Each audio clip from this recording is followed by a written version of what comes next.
Live from Fargo and serving you on TV, online, and on the go. This is Valley News Live at 5. We begin with breaking news as North Dakota health officials confirm the state's first death from COVID-19. The man who died was in his 90s and is from Cass County. The state health department announced a total of 10 new cases of COVID-19 today, bringing the state's total to 68. There are 3 new cases in Cass County, 2 in Burleigh County, 2 in Stark, and 3 in Morton County. In his remarks today, Governor Burgum also spoke to the family who lost a loved one to the coronavirus. Catherine and I extend our deepest condolences to this family and the friends.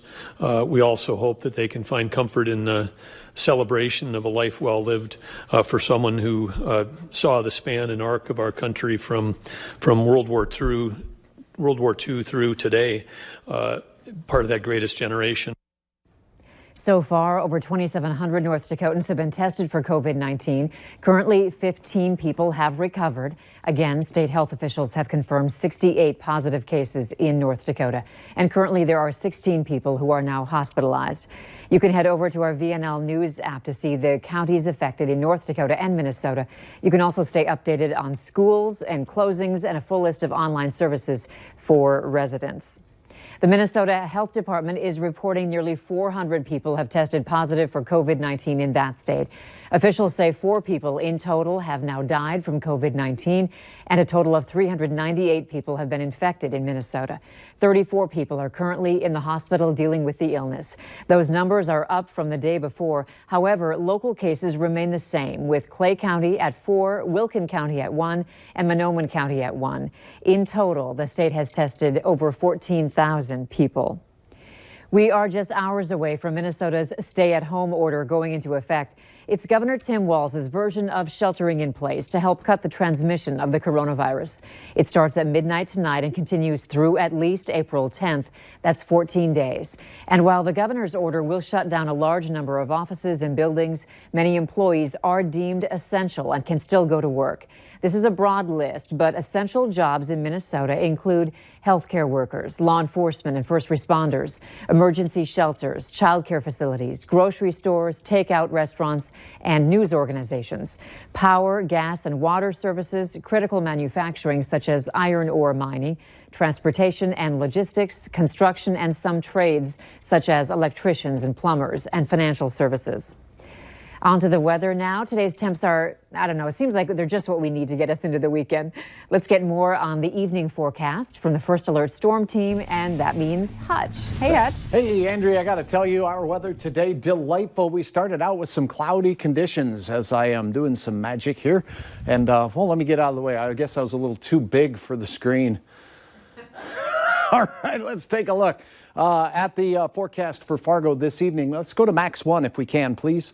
Here is a look at those numbers. 41 degrees for that temperature, 37 by the time we get closer to bedtime tonight. So beautiful conditions, crystal clear for now, some increasing clouds overnight. We do expect, as we look into Grand Forks, 20s as we go through the overnight hours. Again, beautiful conditions there.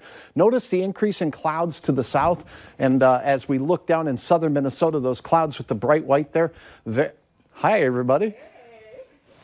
All right, no, I'm just going to stay right here. So we got a nice little area here of clear skies. Visible satellite is showing this white stuff not moving there. That is snow. Over the weekend, that's going to melt away. And here's the impact that snow versus no snow has on our temperatures. Down south, Southern Valley, little snow on the ground, mid-50s. Looking to the north, we have 30s in Boston. I'll have details on how this impacts our rivers coming up here in just a little bit. Man, I'm feeling large and in charge today, Andrea. Back to you. You got to go with it, Hutch, right? I do, You got to go with it. Thank you. A 40-year-old woman is now in jail following a shooting that sent one man to the hospital. Police say 40-year-old Ellen Claypan was arrested on suspicion of attempted murder. The shooting happened last night at the Riverstone apartment complex in the 1500 block of 27th Avenue South. That's a few blocks west of the Bowler. Officers found a man in the hallway who had been shot. Police say that the victim is expected to survive. Claypan has yet to be formally charged, but is being held in the Cass County Jail on an attempted murder charge. There were some double takes for folks driving along Highway 10 in Detroit Lakes when they noticed a naked man and police by a busy intersection. Detroit Lakes Police got a call for disorderly conduct around 8:30 last night for a man at the train depot along the highway taking his clothes off. When police arrived, they saw the man outside the depot naked. They were eventually able to get that man in an ambulance and take him to a hospital for an evaluation. An Idaho woman says she is still healing after nail polish remover burned her skin off and sent her to the hospital. And with Governor Doug Burgum now signing an executive order closing salons and spas, Valley News Team's crime and safety reporter Bailey Hurley talked with local experts today on how to stay safe and healthy until you can get back into that salon chair again. The skin on her fingers were peeling. I've never seen that before. I've been doing it for 20 years, working with acetone every day. While Lee says it's unlikely you'll lose your skin if you're working with acetone to get your acrylic, dip, or gel polish off during this quarantine, it's still important to be mindful. You want to remove so that it looks really dull. Lee says to make sure you're in a well-ventilated area and to switch from acetone to buffing about every 5 minutes. And as for your hair, Anna Joyce with A Day Salon says leave it alone. If it does go wrong, you're ultimately just going to end up spending more time and money fixing that once we're open. If you're a blonde like me, Joyce says it's best to invest in a good purple shampoo to keep you bright and not brassy, urging you not to reach for the box dye. Let's say a blonde decides to just go dark. What if it turns green? What if it turns red? I mean, those kinds of things happen. Joyce also says products like deep conditioning masks will help your locks stay healthy until your next cut, and suggests laying off washing and styling your hair as well. Heat will ultimately cause breakage and split ends in your hair. So if you cannot heat style it for a couple days, who cares? In Fargo, Bailey Hurley, Valley News Live. Governor Doug Burgum's order on salons and spas begins tonight at midnight and runs until at least April 6th. The head of the World Health Organization announced a new trial will start soon to compare the safety and effectiveness of 4 different drugs or drug combinations against COVID-19. Officials say the first patients would be enrolled soon in a trial in Norway and Spain. More than 45 countries are contributing to the trial, and more have expressed interest as the numbers climb to more than 500,000 cases of coronavirus globally and more than 20,000 deaths. Fight to stop the virus with every resource at our disposal. Unite to confront the pandemic together. We are one humanity with one common enemy. No country can fight alone.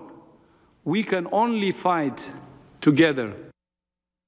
Officials say COVID-19 has caused a global pandemic that has sickened at least 555,000, killed 25,000 worldwide, crippled economies, and forced restrictions on the movement of millions of people. British Prime Minister Boris Johnson says he has tested positive for coronavirus. Johnson's office says he was tested after showing mild symptoms. They say he is self-isolating at his London residence and continuing to lead the country's response to COVID-19. In a video message today, Johnson said he had a temperature and a persistent cough. Earlier this week, Britain's Prince Charles announced that he tested positive for the virus also. The pandemic isn't stopping local realtors from getting closure. The title company in Fargo is doing curbside closing on real estate transactions to keep all clients safe.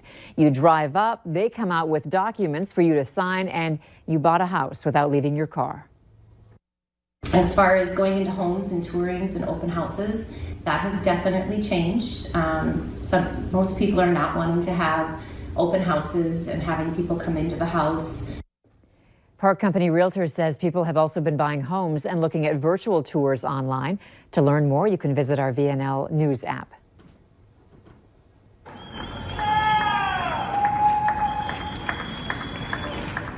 People in Seattle are showing some love for workers on the front lines of the coronavirus pandemic.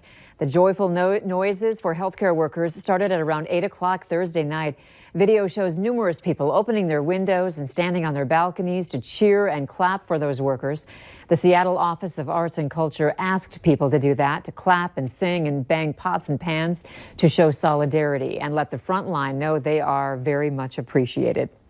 Still to come, lawmakers make a move on a historic stimulus bill they hope will give a surge to the economy and household budgets. But next, we have warming weather. Our rivers will be on the way up. Several weather warnings with regards to flooding here in the Southern Valley. We'll look at those river levels and we'll talk about our warm weekend ahead next.